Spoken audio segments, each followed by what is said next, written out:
शाह यूसुफ गर्देजी, मुल्तान की तारीख में एक सूफी बुजुर्ग की मीरास। औलिया का शहर मुल्तान तवील अरसे से रूहानियत, सकाफत और तारीख का मरकज़ रहा है। इसके काबिल एहतराम सूफी शख्सियात में शाह यूसुफ गर्देजी को एक ख़ास मकाम हासिल है। 11वीं सदी में मुल्तान में उनकी आमद ने खित्ते में एक गहरी रूहानी तब्दीली का आगाज़ किया। आज उनका मज़ार उनकी मोहब्बत, रवादारी और खुदा से अक़ीदत की तालीमात का सबूत है। मुल्तान का सफ़र। शाह यूसुफ गर्देजी का ताल्लुक़ इमाम जफ़र सादिक़ अलैहिस्सलाम के शजरा नसब से था। मौजूदा अफ़ग़ानिस्तान के इलाके गिरदीज़ में पैदा हुए वो कम उम्री में ही इस्लामी तसव्वुफ़ की तरफ राग़िब हो गए। 11वीं सदी के दौरान इसने मुल्तान पहुँचने से पहले तसव्वुफ़ का पैगाम फैलाते हुए बड़े पैमाने पर सफ़र किया।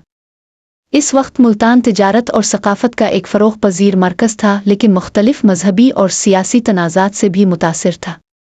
रूहानी शिराकतें और मोजिज़ात। शाह यूसुफ गर्देजी की मुल्तान में मौजूदगी ने रूहानी बेदारी की लहर दौड़ाई। वो अपनी आजिज़ी, हिकमत और मुजिज़ाना सलाहियतों के लिए जाना जाता था। इसकी इलाही मुदाखलतों और मेहरबानियों की कहानियाँ दूर दूर तक फैली हुई है, जिससे इसे तमाम पस मंज़र के लोगों की तरफ से बेपनाह इज़्ज़त हासिल है। उनके मरूफ मोजिज़ात में से एक मुर्दा को जिंदा करने की उनकी सलाहियत बताई जाती है, जिससे उन्हें जिंदा पीर का खिताब मिला। उनकी तालीमात में अंदरूनी तत्हीर, खादी की अक़ीदत और इंसानियत की खिदमत पर जोर दिया गया। उन उलमा के बरक्स जिन्होंने खालिसतना मजहबी अक़ाइद पर तवज्जो मरकूज़ की, शाह यूसुफ गर्देजी ने इलाही के साथ बराह रास्त और ज़ाती ताल्लुक़ की वकालत की, जिससे इसका पैगाम आम लोगों के साथ गहराई से गूंजता रहा। शाह यूसुफ गर्देजी का मज़ार। 1137 में उनके इंतकाल के बाद मुल्तान में उनके एज़ाज़ में एक शानदार मज़ार तामीर किया गया।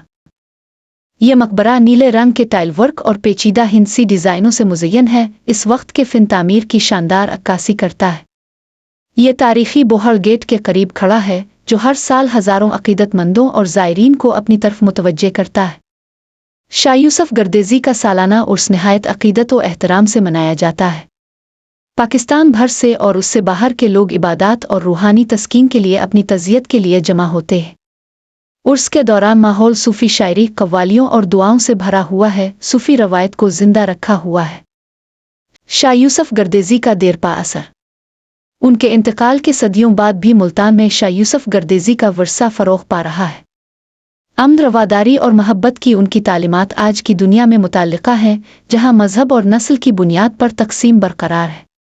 मज़ार सिर्फ़ एक तारीख़ी मकाम नहीं है, ये एक रूहानी पनागाह है, जहाँ तमाम पस मंज़र के लोग रहनुमाई और अंदरूनी सुकून की तलाश में आते हैं। मुल्तान, जिसे अक्सर मदीना औलिया का शहर कहा जाता है, अपनी सूफियाना तवज्जो का ज़्यादातर हिस्सा शाह यूसुफ गर्देजी जैसी शख्सियात का है। शहर के रूहानी और सकाफ़ती ताने बाने में उनकी शिराकत उन्हें जनूबी एशिया के सबसे ज़्यादा काबिल एहतराम सूफ़ी सुन्नतों में से एक बनाती है। नतीजा: मुल्तान में शाह यूसुफ गर्देजी का असर मुआशरों की तश्कील में तसव्वुफ़ की ताकत का सबूत है। इसकी तालीमात, मोजिज़ात और मीरास नस्लों को मुतासिर करती रहती है।